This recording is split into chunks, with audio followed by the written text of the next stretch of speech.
வணக்கம் நம்மளே, நான் ஆரிஸ் ராஜா. 1990 இந்த காலகட்டத்தை தமிழ் சினிமாவின் பொக்கிஷம் அப்படின்னு சொல்லலாம். ஏன் நான் அப்படி சொல்றேன் அப்படின்னா, கிளாசிக் படம் பண்றதுக்கு கமல்ஹாசன், பக்கா கமர்ஷியல் படம் பண்றதுக்கு சூப்பர் ஸ்டார் ரஜினிகாந்த், ஆக்ஷன் வகையரா படம் பண்றதுக்கு விஜயகாந்த், அர்ஜுன், இந்த மாதிரி நாட்கள்.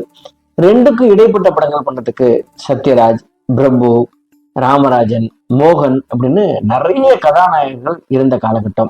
அப்படிப்பட்ட ஹீரோக்கள்ல பிரபு எல்லா தரப்பு மக்களாலும் ரசிக்கப்பட்ட ஒரு நடிகராக இருந்தார்.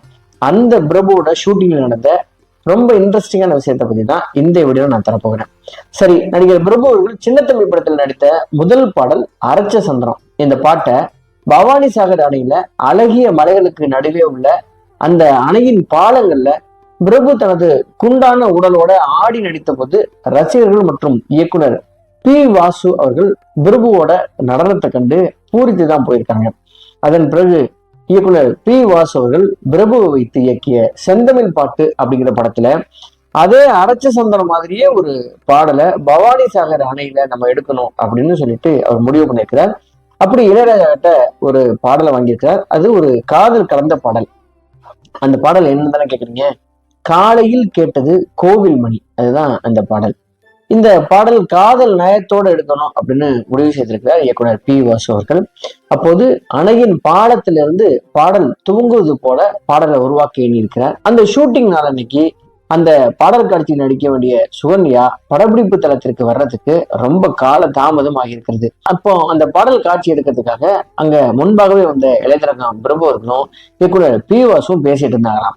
அப்போ இளையராஜா சொல்லியிருந்தா, நான் இதுக்கு முன்னாடி உறுதிமொழி அப்படின்னு ஒரு திரைப்படத்துல ஒரு காட்சியை நானே காரை ஓட்டிட்டு வந்து இந்த பாலத்தின் முன்னே ஓடிக்கொண்டிருக்கக்கூடிய லாரி மீது மோதுற மாதிரி அங்கிருந்து கீழே விழுத மாதிரி ஒரு காட்சி படமாக்கப்பட்டது அப்படின்னு பழைய நினைவுகளை பகிர்ந்து கொண்டு இருந்திருக்க.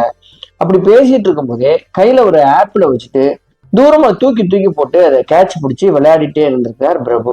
இதை பார்த்த பி வாசு அவர்கள் இதையே காட்சிப்படுத்தின என்ன அப்படின்னு யோசனையோட பிரபு கிட்ட சொல்லிட்டு ரொம்ப தூரத்துல இருந்து ஆப்பிளை தூக்கி வீசி இருக்கிறார். ஒரு லாங் ஷாட்ல அவ்வளவு அழகா அதை பிடித்திருக்கிறார் பிரபு. பிரபு அவர்கள் இத ரொம்ப அனாயாசமா பிடிக்கிறத பார்த்த இயக்குநர்கள், எப்படி இவ்வளவு அழகா கேட்ச் பிடிக்கிறீங்க அப்படின்னு பிரபுவை பார்த்து கேட்க, அதற்கு பிரபு சொல்லியிருக்கிறார், நான் பெங்களூர்ல படிச்சுட்டு இருக்கும்போது லாங் ஷாட்ல பால் அடித்து கேட்ச் பிடிக்கிறதையும் விளையாடுறதுலையும் கில்லாடி அப்படின்னு சொன்ன போது, சரி இதையே இந்த பாடலோட முதல் சீனா வச்சிடலாம் அப்படின்னு இயக்குனர் பி வாசு அவர்கள் சொல்ல, அது எப்படி அப்படின்னு பிரபு கேட்க, ஹீரோயின் வரட்டும் என்று வாசு சொல்லி முடிக்க, சரியா அந்த நேரத்துல சுகன்யா தனது காண்டசா கார்ல இறங்கி வந்திருக்கிறாங்க. உடனே இயக்குனர் சொல்லியிருக்கிறார், ஏ சோம்பேறி, என்ன ஷூட்டிங் ஸ்பாட்டுக்கு ரொம்ப லேட்டா வர்ற அப்படின்னு சுகன்யாவை பார்த்து விளையாட்டாக கேட்க, தூங்கி விட்ட சார், சாரி அப்படின்னு சொல்லியிருக்கிறாங்க சுகன்யா. சரி, நீ தூங்கிட்டே இரு, உன்னை எப்படி எழுப்புறதுன்னு எங்களுக்கு தெரியும் என்று சொல்லிய இயக்குனர் பிரபுவிடம் சொன்ன காட்சியை சுகன்யாவிடம் சொன்ன, சாரியை கொஞ்சம் ஹிப் பாயிண்ட்ல வயிறு தெரிகிற மாதிரி ஒரு ஒத்திகையில நில்லு அப்படின்னு சொல்லியிருக்கிறார் இயக்குனர். பிரபுவிடம் அந்த ஆப்பிள சுகன்யா ஸ்டமக்ல போட்டு கேட்ச் பண்ணு என்று சொல்ல, உடனே ஒரு ஆப்பிள் எடுத்து சுகன்யா வயிற்றை பார்த்து தூக்கி போட்டிருக்கிறார். ஆப்பிள் சுகன்யாவின் வயிற்றுல பட்டு துள்ளி மீண்டும் பிரபு கையில வரும். இது அவ்வளவு அழகா அற்புதமா காட்சிப்படுத்திருக்கிறாங்க. இதுதான் அந்த பாடலின் முதல் காட்சி அமைந்திருக்கிறது. இந்த காட்சி அப்போது ஒரு துளி கூட கிராபிக்ஸே இல்லாம தத்ரூபமா பி வாசுவால படமாக்கப்பட்டது. இந்த ஆப்பிள் காட்சி படமாக்கப்பட்டதை பத்தி நடிகை சோனியா கிட்ட பின்னாட்கள்ல கேட்டபோது, இந்த ஸ்டொமக் ஆப்பிள் காட்சிங்க பார்த்தவங்க பிரபு குண்டா இல்ல சுகன்யா குண்டா அப்படின்னு எல்லாருக்கும் குழப்பம் வரும், அந்த அளவுக்கு நான் குண்டா என்னை காட்டிட்டாரு அப்படின்னு குறும்பாக பதிலளித்தாங்க சுகன்யா அவர்கள்.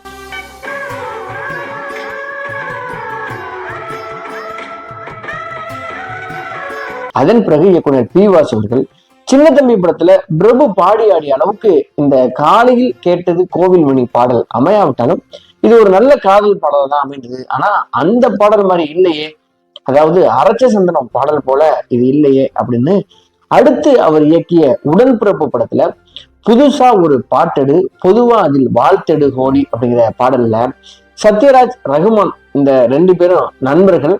இந்த படத்துல அரச்ச சிந்தனம் பாடல்ல கள்ளங்கபடம் இல்லாம பிரபு ஆடியது போல இந்த பாடல்ல சுகன்யாவை ஆட வைத்து குதூகலமாக்கி பி வாசு சுகன்யாவை மனதார தனது மகிழ்ச்சியினை பகிர்ந்து கொண்டிருக்கிறார். அதன் பிறகு இயக்குனர் ராஜ்கபூர் அவர்கள் பிரபுவை வைத்து இயக்கிய உத்தமராசா படம். இந்த படத்துல ஒரு ஊரில் பெரும் பண்ணையாராக வாழும் கதாபாத்திரத்துல பிரபு நடித்திருப்பார். இதுல இயக்குனர் ராஜ்குமார் அவர்கள் இதற்கு முன்பு பிரபுவை வைத்து இயக்கிய முதல் திரைப்படமான தாலாட்டு கேட்குதம்மா திரைப்படத்துல பிரபு சைக்கிள்ல இருந்து கீழே விழுந்து காலில் பலமான அடிபட்டு சுளுக்கு பிடித்து விட அதுக்கு ஒரு பாட்டி வைத்தியத்தின் மூலமா பிரபு காலில் விழுந்த சுளுக்கை எடுப்பது போல காட்சி ரொம்ப நகைச்சுவையாக படமாக்கப்பட்டிருக்கும். இது எல்லாருமே ரசிச்ச ஒரு காட்சி. மேலும் இந்த சுளுக்கு சென்டிமெண்ட் இயக்குனர் ராஜ்குமார் அவர்கள் திரைப்படங்கள் ஒரு நல்ல வெற்றிக்கு திருப்பு முனையாக இருந்ததாக அவர் கருதினார்.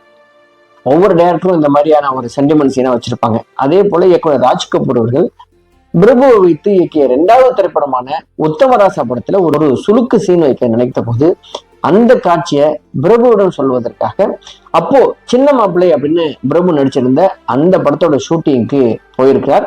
அப்போ காதோறும் நூலாக்கு பாடல்ல நடிகை சோனியாவோடு நடித்துக் கொண்டிருக்கிறார் பிரபு அவர்கள். அந்த படப்பிடிப்பு தளத்துல நடிகர் பிரபு, சுகன்யா, இயக்குனர் சந்தான பாரதி மற்றும் நடன ஆசிரியர் நடிகர் பிரபுதேவா எல்லாருமே இருந்திருக்காங்க. இருந்த போதிலும் இயக்குனர் ராஜ்குமார் அவர்கள் நடிகர் பிரபுவை தனியா அழைச்சிட்டு போயிட்டு தனது உத்தமராசா திரைப்படத்தின் அடுத்த சீனான சுருக்கு சீனை பத்தி பிரபுவிட்ட விலாவரியா சொல்ல ஆரம்பிச்சிருக்காரு. அதை கேட்ட பிரபு, டேய் பாய், போன படத்திலேயே என்னை வச்சு சுளுக்கு எடுத்துட்டியாடா, இப்ப என்ன அப்படின்னு கேட்க, இல்லைண்ணே, நீங்க நினைக்கிற மாதிரி இல்லை, இது கொஞ்சம் வித்தியாசமான தமிழ் கிராமிய மருத்துவம். அதாவது நீங்க ஒரு பழத்துல தெரியாம விழுந்துடுறீங்க, அப்போ உங்களுக்கு இடுப்புல பயங்கரமான சுளுக்கு வெளி ஏற்படுது. அப்போ உங்க நண்பர்களான கவுண்டமணி அவர்கள் உலக்கை எடுத்துட்டு வந்து குஷ்பு கையில கொடுத்து உங்களுக்கு எண்ணெய் ஊற்றி சுளுக்கு எடுக்க சொல்றாங்க, இதுதான் சீன் அப்படின்னு சொல்ல, அதை கேட்ட பிரபு, இது ரொம்ப கூச்சமா இருக்குடா, இந்த சீனை கொஞ்சம் கூட ரசிகர்கள் ஏத்துக்க மாட்டாங்க, இது என்னால நடிக்க முடியாது. அது மட்டும் இல்லாம குஷ்புவை பத்தி உனக்கு நல்லாவே தெரியும், கொஞ்சம் டீசென்டான ஹீரோயின், அதனால இந்த சீனை நீ அடுத்ததா ஒரு படம் எடுக்கிறீங்கள, கே பாலு பிக்சர்ஸ், அதுல இந்த ஆரஞ்சு சாரி மகாராணி, அதாவது சுகன்யாவை கிண்டலா அழைத்த பிரபு, இவனுக்கு போய் அந்த சீன் எல்லாம் அப்படின்னு பிரபு சொல்லியிருக்கிறார். அதே போல தனது அடுத்த படப்பிடிப்புல ராஜ்குமார் அவர்கள் நடிகை சுகன்யாவிடம் சின்ன ஜமீன் படத்துல அந்த இடுப்பு சுளுக்கு உலக்கை சீனை சொல்ல, இட்ஸ் ஓகே அப்படின்னு சொன்ன சுகன்யா அவர்கள் பிரபுதேவா டான்ஸ் பிராக்டிஸ் செய்து கொண்டு இருக்கும் போதே சுகன்யாவிற்கு கொஞ்சம் இடுப்புல வலி பிடித்தார் போல் உள்ளது அப்படின்னு அவங்க சொல்லியிருக்கிறாங்க. நம்ம கார்த்தி சாரை வச்சு முதல்ல இந்த சீனை எடுத்துருவோம் அப்படின்னு சுகன்யாவிடம் சம்மதம் வாங்கிய பிறகு கார்த்திக் தான் சுகன்யாவின் இடுப்புல சுளுக்கு எடுப்பதை போல படத்தின் காட்சிப்படுத்தி இருந்தாலும் உண்மையான கைவித்தியரான அலாவுதீன் அவர்கள் அங்க வந்து சுகன்யாவின் இடுப்புல உலக்கை நிற்பதை போல காட்சியை தத்ரூபமாக மாற்றி இருக்கிறார். அப்போது அருகில் இருந்த நடிகர் பிரபு, கார்த்தி, பிரபுதேவா, இயக்குநர்களான ராஜ்கபூர், சந்தான பாரதி ஆகியோர் சுகன்யாவின் இடுப்பின் மீது உலக்கை நிற்பதை கண்டு நாள் முழுவதும் சிரிச்சுக்கிட்டே இருந்தாங்களா அந்த ஷூட்டிங்ல முழுவதும். ஆனால் சுகன்யாவிற்கு இடுப்புல சுளுக்கு வலியானது நீங்கும் வரை சுமார் 1/4 மணி நேரம் அந்த உலக்கை நின்று விழுந்தது அப்படின்னா உண்மையாகவே சுளுக்கு இருந்தால் மட்டும்தான் உலக்கை நேர்நிலையாக நிற்கும், அதுக்கப்புறம் தான் விழும் அப்படின்னு கைவித்தியார் அலாவுதீன் சொல்லியிருக்கிறார். அதன் பிறகு இந்த காட்சி சின்னஜமீன் படத்துல வைத்திருக்கிறது. இதுல இன்னொரு சுவாரஸ்யமான விஷயம் என்ன அப்படின்னா, சின்னஜமீன் படத்துல சோனியாவுக்கு பேரு சத்யா. இயக்குனர் ராஜ்கபூரும் இசையமைப்பாளர் இளையராஜாவும் சோனியாவை பார்த்து, உங்க பேரு சத்யா அப்படிங்கிறதுனாலதான் உலக்கை சத்தியம் தவறாம நின்னதா அப்படின்னு கிண்டலாக கேட்டிருக்கிறாங்க. இதுவும் நடந்திருக்கிறது.